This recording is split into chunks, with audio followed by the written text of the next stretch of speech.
السلام عليكم ورحمة الله وبركاته. أهلا بكم في قناتي. قبل ما أبدأ معاكم الفيديو متنسوش الصلاة على النبي، اللهم صل وسلم وبارك على سيدنا محمد عليه أفضل الصلاة والسلام.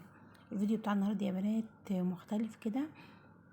صورت لكم كده يوم شم النسيم، الأجواء بتاعتنا، ورحنا الغيط وكان يوم حلو كده، يعني قضيت اليوم مع اخواتي وولاد اخواتي كده. كان يوم جميل بصراحة، فحبيت ان انا اصوره معاكم.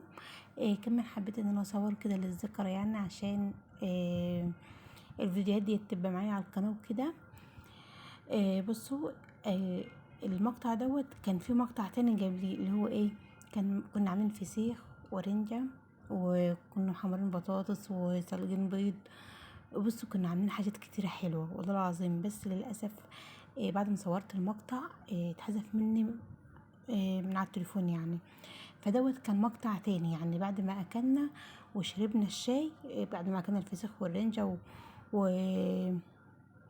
والبيض بقى، وكنا محمرين بطاطس، وكنا واخدين كمان طعمية وبتنجان مخلل. بصوا كنا عاملين شوية أكل والله العظيم، كانوا شوية أكل تحفة. خدت اخواتي كده وولاد اخواتي بقى وحبايبنا كلهم كده، واتجمعنا كلنا ورحنا بقى طلعنا على الغيط. يعني ما رحناش مكان يعني كده، ما رحناش لا حديقة ولا جنينة ولا الكلام ده كله. احنا رحنا الغيط، وخدنا كده الحاجات بتاعتنا، الاكل بتاعنا، وخدنا كده ملاية معانا، وخدنا الشاي وسكر وحاجات كتيرة حلوة. ورحنا بقى على الغيط كده حطينا الاكل بتاعنا. طبعا كنا واخدين الاكل بتاعنا كان جاهز، من غير كده فرشنا وقعدنا اكلنا على طول. صورت المقطع بس اتحذف مني. ده بقى بعد ما اكلنا وشربنا الشاي، كنا واخدين بقى كنا واخدين بيبسي، وكنا واخدين كمان، كنا عاملين جرس بالعجوة وبالجرفة، وكنا واخدين ترمس وحمص وشيبسي والحاجات ديت يعني، وحرنكش وكنا واخدين الحاجات اللي هي بتاعة التسالي دي. بعد كده رحنا هنا كنا طبعا اختي كانت بتعمل الشاي دي عملت الشاي اول مره، وتاني مره ده اللي انا كنت بوريهولكوا دوت كان كركديه. حبينا كده نختم بالكركديه يعني. وكان يوم حلو. وهنا كده كنت بوريكم كده شكل الغيط والخضرة بقى والزرع، شكله بسم الله ما شاء الله. وطبعا كان جنبنا كده شجرة توت ونبق، اللي هي كده كانوا بيجيبونا يعني، بس مش من عند حد غريب يعني، الغيط بتاعتنا يعني. يعني الغيط فيها شجرتين، او فيها كذا شجرة، يعني فيها شجرة اللهم صل على النبي، عنب وتوت ونبق، وتقريبا كان فيه موز، حاجة زي كده يعني. بس طبعا العنب لسه، يعني العنب نفسه لسه ما طلعش يعني. هنا كده كنت بوريكم كده شكل الارض كده يعني. بعد ما طبعا ما كنا خلاص في الوقت دوت، كانت حوالي الساعة 11 كده او 10:30، كنا هنروح يعني، كنا خلاص بنلم الليلة بتاعتنا دي كلها والعيال وكده، وكنا مروحين. بس رحت قلت اصور معاكم كده جزء كده في شكل الزرع وشكل الغيط. بيكون يعني شكل حلو بصراحة، وشكل جميل كده، وشكل الطبيعة كده يعني، حاجة حلوة بصراحة، وحاجة كده مريحة، وحاجة كده تفتح النفس والله العظيم يعني. هنا كده كنت بوريكم برضو. طبعا في الوقت ده احنا ما كناش لسه شربنا الكركديه يعني. بصوا بوريكم كده اجواء الغيط بيكون عامل ازاي. والله العظيم احلى واجمل يعني رحلة او فسحة الواحد ممكن يروحها، احلى مليون مرة من الواحد يروح اي مكان. يعني مثلا مكان مثلا الغيط بتاع ده، اللي هو تروح حديقة او الحاجات اللي الناس بتروحها يعني. ليه؟ بصوا احنا بسم الله ما شاء الله احنا كتار، ومعانا عيال كتيرة يعني، كل واحدة من اخواتي معاها مثلا عيلين وثلاثة واربعة. فعشان ان احنا نروح مكان بالعيال دي كلها هيكون صعب علينا بصراحة يعني، العيال هتتعبنا. لكن في الغيط الغيط برضو مش بعيدة، وفي نفس الوقت يعني في البلد، في نفس البلد اللي احنا فيها. بس ده كده طبعا بعد ما روحت انا يعني لما كنت عندي بيت ابويا كده، اللي هو يوم شم النسيم، روحت تاني يوم. ده كده كنت بصور المقطع ده، كنت بصور طبعا الغدا ده في بيتي انا. كنت بعمل غدا ايه، عملت كده صينية مكرونة بشاميل، وهنا كنت بحمر معاها بطاطس. مش هعمل اي حاجة تانية خالص خالص غير هو البطاطس والبشاميل والمكرونة البشاميل، ولا هعمل بانيه ولا هعمل اي حاجة خالص. يعني كنت حاسة ان انا مش عايزة اعمل حاجات كتيرة، اللي هو عايزة اعمل صينية المكرونة واخلص منها واحمر معاها شوية بطاطس، والحمد لله على كده.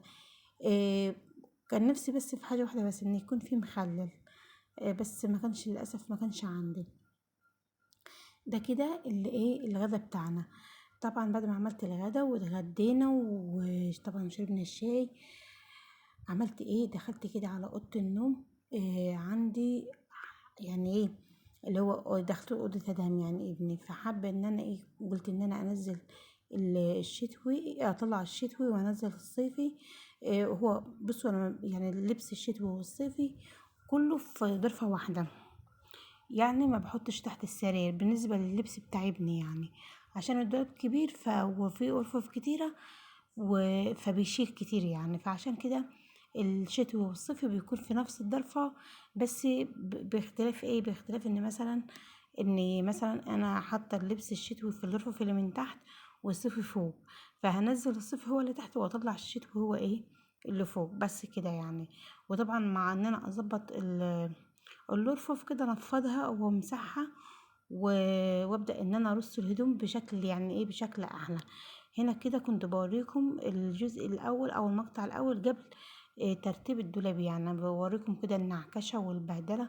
وطبعا زي ما احنا عارفين اولادنا ربنا كده يبارك فيهم، يعني اللي بيجي يسحب حاجه كده، والله العظيم برتب الدولاب ده كذا مره، وبس بمجرد يسحب بس بنطلون او تيشيرت، ابص الاقي الرف اتكركب ليه، مش عارفه، مش قادره يعني، مش فاهمه. طبعا هنا كده كنت بوريكم بس كده ايه الاول الشكل العام، يعني شكله عامل ازاي، شكل الدولاب بتاعه عامل ازاي. خلاص كده نزلت كده الحاجات وبدات ان انا اخد حتى كمان الدفايات اللي هي بتاعه السراير، كنت حطاها في الرف اللي من تحت خالص، والهدوم الشتوي في الرف اللي فوقيه يعني. والملايات كنت حطاها في الرف اللي فوق خالص. بس فهنا كده طبعا ببدل إن طلعت الدفايات بتاعت السراير فوق خالص، ونزلت الملايات هي اللي في الرف اللي من تحت.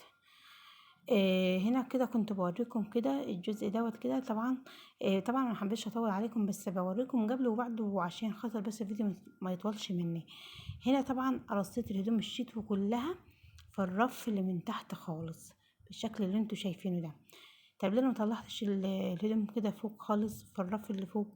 لا، حبيت، بصوا عملت ايه، عملت الدفايات بتاع السراير حطيتها في اول رف من فوق خالص، تمام. بعد تحتيها رحت حطيت الملايات اللي هي الملايات الصيفي. تحت بقى الملايات الصيفي، طبعا ملايات الصيفي مش كتيرة يعني، عشان كده ورحت في جنب كده فاضي، لقيته على رف كده فاضي، رحت حطيت له الحاجات اللي هو بيستخدمها بقى، اللي هي الكريمات، الشامبو، الحاجات اللي هي بتاعته الخاصة بيه هو، الفرش، الحاجات دي كلها حطيتها له في الجنب كده في الرف اللي فيه الملايات.